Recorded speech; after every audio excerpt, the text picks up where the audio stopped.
उन 100 कुओं में से पहला कुआं है जिन्हें हम इस वीडियो में बनाने वाले हैं। पानी पानी पानी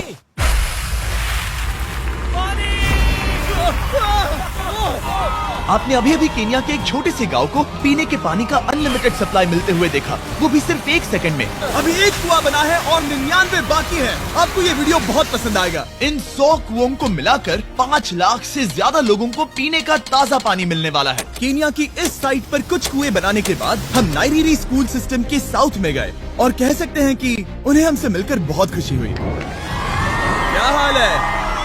मैंने ऐसा नहीं सोचा था। स्वागत के लिए शुक्रिया। समझ नहीं आता कैसे रिएक्ट करूं। बहुत बहुत शुक्रिया दोस्तों। हमारे आने पर इस गांव ने हमारा जोरों से स्वागत किया और नोलन इसमें थोड़ा खो गया। नोलन जैसा अजीब इंसान मैंने कभी नहीं देखा और ये मेरी गलती नहीं है। और फिर वहाँ का स्कूल देखने के बाद ये रहे हमारे मेहमान। क्या हाल है?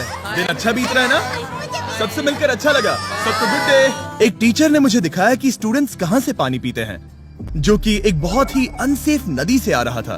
तो आपके स्टूडेंट्स यहीं से पानी पीते हैं? हाँ ये बुरी बात है। हाँ, स्टूडेंट्स हमेशा डायरिया जैसी बीमारी, टाइफाइड जैसी बीमारी की कंप्लेंट्स करते हैं क्योंकि वो ऐसा पानी पीते हैं। तो हाँ। हम कोशिश करते हैं, पर देख रहे हो ना, अब क्या कहा जाए। पर क्या करे, जिंदगी तो जीनी ही है और पानी तो सबको चाहिए होता है। जाहिर है कि इनकी हालत सच में बहुत खराब है। असुरक्षित पानी पीने से इन बच्चों की जिंदगी बहुत कम होती जा रही है। पर कम से कम इस गांव की मदद करने की हम पूरी कोशिश करने वाले हैं। क्या पता ये मुझे फिट आएगा या नहीं। मेरा सिर बड़ा है। देखते हैं पानी मिलता है या नहीं। ओह, ओह। बारिश हो रही है, क्या नजारा है। पानी जमीन से बाहर आने के बाद उसे ऐसे बैरल्स में इकट्ठा किया गया और बैरल्स को वाटर टावर्स पर लगाने के बाद आसपास के गांव के लोगों के पास सिर्फ पीने के लिए साफ पानी ही नहीं था, पर एक प्रेशराइज्ड वाटर सोर्स भी था, जिसका मतलब है कि लॉन्ड्री के लिए सुरक्षित पानी भी मिलेगा। और खींचो। मुझे बताओ ये नोलन की मॉम से कितना हैवी है? नोलन की मॉम से दुगना। Oh God। मैं तुम्हें यहाँ से धकेल दूंगा। ठीक है, इसे अब यहाँ रख दो। हमने केन्या में और 20 कुएं बनाए और उसके बाद इसके जूते में भी कुआं डोंट है। वरी, मेरे दूसरे जूते में भी पानी है। मैं बताता हूँ कि हमने ये 29 कुएं कैसे बनाए। इस विशाल सी ड्रिल से जमीन में सैकड़ों फीट गहरा गड्ढा किया, वो भी पॉल्यूटेड सोर्सेज से होकर सीधे विशाल से पीने लायक पानी तक। उसके बाद हमने पाइप्स इंस्टॉल किए ताकि लोग पूरे अफ्रीका में इन हैंड पंप से पानी ले सके और नाइरीरी में भी। इसे टेस्ट करके देखते हैं। पानी जैसा है। मुझे इस 5 गैलन ड्रम को भरने के लिए 5 मिनट लगे। इससे एक दिन में कितना पानी मिल सकता है? 3600 गैलन एक दिन में। ये न केवल स्कूल के 400 बच्चों को कवर करेगा, बल्कि स्कूल के आसपास के गांव वाले भी इसका अच्छे से इस्तेमाल कर सकते हैं। पानी के लिए शुक्रिया आपका। कोई बात नहीं। ये पंप नॉन स्टॉप 30 सालों तक चल सकता है। आपको लग रहा होगा कि इस तरह का बड़ा काम करने के लिए एक बड़े गवर्नमेंट की जरूरत पड़ेगी, पर ये सच नहीं है। ये प्रॉब्लम सुलझाना बिल्कुल मुमकिन है और ऐसी चीजें करने के लिए इंसानियत को आगे आना ही चाहिए। आपकी कामयाबी का राज क्या है? सच कहूँ तो ऐसा कुछ खोजो जो तुम्हें करना पसंद है, उसे लंबे समय तक करो और तुम्हें कामयाबी जरूर मिलेगी। मैं इसे बहुत करीब लाने वाला हूँ, देख रहे हो? मजेदार है ना? जरा ऊपर देखो, वो रिकॉर्ड कर रहा है। ठीक है, मैं इसे करीब लाने वाला हूँ। ठीक है। हाँ, तुम खुद को देख सकते हो। हम इस गांव के लिए भी कुआं बना पाए, इस गांव के लिए भी और इन दूसरे 12 गांवों के लिए भी। और जब हम ये पंप्स लगा रहे थे, तब हमने यहाँ के एक स्कूल को नए कंप्यूटर से अपग्रेड भी कर दिया। बच्चों को ये कैसा लगा? उन्हें शुक्रिया, सच उन्हें में ये बहुत पसंद पसंद आया। खुशी है कि सब ठीक से हो गया। हमने क्लासरूम्स में नया फर्नीचर भी लगाया, उसके साथ कुछ शेल्व्स नई बुक्स के साथ, और सभी स्टूडेंट्स को एक फुटबॉल भी दिया। Thank you mister Bean, thank you. यहाँ तक कि सभी क्लासरूम्स में नए व्हाइट बोर्ड्स और प्रोजेक्टर्स भी लगाए। आप सबको ये प्रोजेक्टर पसंद आया? हम चौक का इस्तेमाल कर रहे थे जिससे बहुत डस्ट होता था, लेकिन आज सब कुछ साफ है। हमें इस बात की खुशी है। कोई बात नहीं, इतना तो कर ही सकते हैं। पर जब हम 45वें कुएं की साइट पर गए, तब एहसास हुआ कि वहाँ का हाल और भी बुरा है। जब भी उन्हें पानी की जरूरत पड़ती थी, तब उन्हें जंगल से 1 मील खतरनाक रास्ता तय करके जाना पड़ता था, जो एक विशाल सी पहाड़ी से जाता है।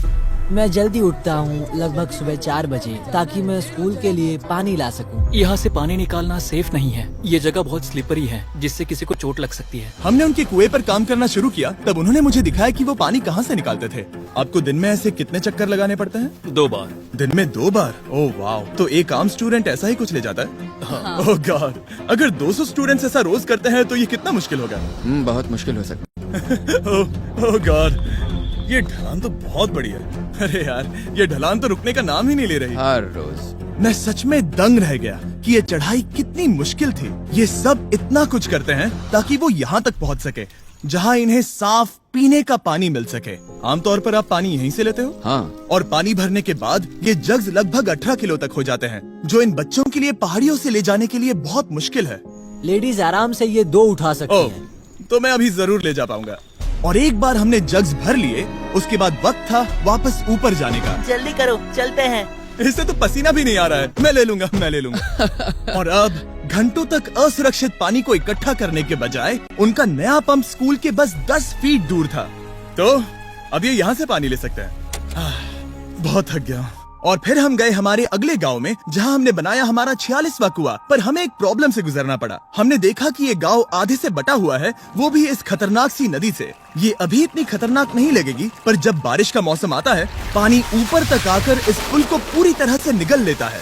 और ये पुल इसलिए इतना जरूरी है क्योंकि वहाँ जो गांव है, वहीं पर सभी हॉस्पिटल्स और स्कूल्स हैं, इसलिए यहाँ से रोज गुजरना पड़ता है। ये खतरनाक है, लेकिन इस पुल के अलावा इनके पास और कोई ऑप्शन नहीं है। जब ये नदी उफान पर होती है तो ये किसी को भी बहा ले जाती है, लोग, स्टूडेंट्स, यहाँ तक कि जानवर भी। हाल ही में इस नदी को क्रॉस करने की कोशिश में हमने 3 लोगों को खो दिया। इस तरह किसी की जान जाना पागलपन है और हम इसे स्वीकार नहीं कर सकते। और जिस पल हमने इस बारे में सुना, तब हमें मदद करनी ही पड़ी।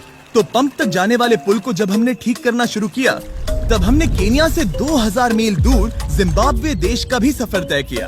अफ्रीका में आए 1 हफ्ते से ज्यादा हो गया है और अब भी कई पंप्स लगाने बाकी हैं। तुम में से बदबू आ रही पर है। मैंने सुबह ही शावर लिया था।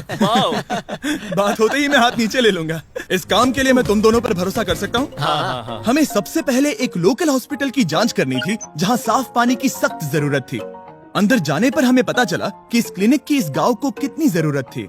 1 साल में यहाँ पर कितने बच्चे जन्म लेते हैं? 1 महीने में करीब 50। इसका मतलब 1 साल में पूरे 600। वाह! पर दुख की बात यह है कि इन प्रेग्नेंट महिलाओं को सिर्फ पानी लाने के लिए 1 मील तक जाना पड़ता है और इन भारी बकेट्स को लेकर वापस आना पड़ता है। पर अच्छी खबर ये है कि हमने इनकी पैसों से मदद की यहाँ पर एक मॉडर्न पंप लगाने के लिए। संभाल के, ठीक से पकड़ो। और अब बस देरी थी इसे शुरू करने की। ठीक है नोलन, क्या तुम तैयार हो? मैं तैयार हूँ। ओवर। मुझे एक ड्रामेटिक जूम इन दो। नोलन, मैंने बटन दबा दिया है, ये काम कर रहा है? पानी आ रहा है। आप जाकर चेक करना चाहेंगे? हाँ। वहाँ पर? हाँ, चलो चलिए, चलते हैं। लोगों को पानी मिलता देख मुझे आखिर बहुत अच्छा खुशी हो पानी रही मिल ही है। गया। ये सच में एक कमाल की बात है। हमारा नोलन एक प्रोफेशनल डांसर है। हाँ। ये 3 नहीं हो रहा, मैं डांस कर रहा हूँ। वो कर क्या रहा है? ओह गॉड, सॉरी, मैं नहीं चाहता कि आप इसे और देखें। साफ पानी मिले ये पक्का करने के अलावा इस गांव में बहुत से स्टूडेंट्स को ट्रांसपोर्टेशन की भी दिक्कत थी, तो हमने इन सबको नई साइकिल्स देने का फैसला किया। बच्चे बहुत ज्यादा हैं, पर हमने साइकिल्स भी उतनी ही खरीदी हैं। सच बताऊं तो मुझे साइकिल चलाना नहीं आता। जिमी को सिर्फ साइकिल देना आता है। कभी इसे चलाना नहीं सीखा। तो चलो हम एक रेस लगाते हैं। 3, 2, 1, गो! ओह माय गॉड, सभी मुझसे आगे जा रहे हैं। संभल के, मुझे चलाना नहीं आता, किसी को उड़ाना नहीं चाहता। तुम इसे चलाओगे? ठीक है, जाओ चलाओ। ओके। और इन्हें साइकिल्स देने के बाद हमने तब तक पंप्स लगाए जब तक हम पहुंच गए कुआं नंबर 69 तक। ये कुआं सोलर पावर्ड है, जो गांव के किसानों के लिए खास बनाया गया है, ताकि इनकी फसलों और जानवरों को जरूरत से ज्यादा पानी मिल सके। चाहे गर्मी हो या फिर बिजली ना हो, इससे कोई फर्क नहीं पड़ेगा। और एक पैनल है 200 वॉट्स का, जो एक पंप से जुदा है। ये पंप हर घंटे 5000 लीटर पानी खींच सकता है। बेसिकली ये अनलिमिटेड पानी का सोर्स है इस पूरे गाँव के लिए। ये बहुत बढ़िया है। और जिम्बाब्वे छोड़ने के बाद हम चाहते थे कि अफ्रीका की सभी कम्युनिटीज को पानी मिलता रहे, इसलिए हमने और कुछ पंप्स बनाए युगांडा में, सोमालिया में और कैमरून में। कैमरून में हमने क्या क्या किया ये देखने के लिए फिलैंथ्रोपी चैनल पर हम जल्द ही एक वीडियो अपलोड करने वाले हैं। इन गाँव में वक्त बिताने पर मुझे एहसास हुआ कि पंप्स लगाना कितना जरूरी होता है।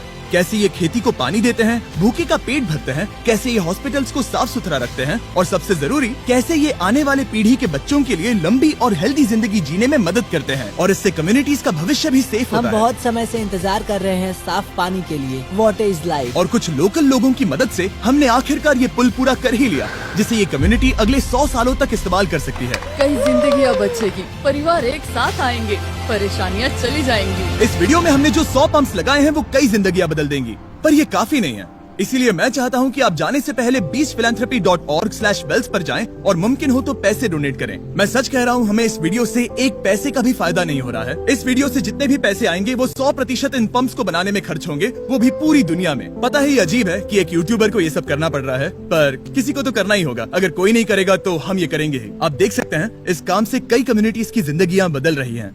और फाइनली 100वां पंप। ओह माय गॉड, मुझे माफ करना।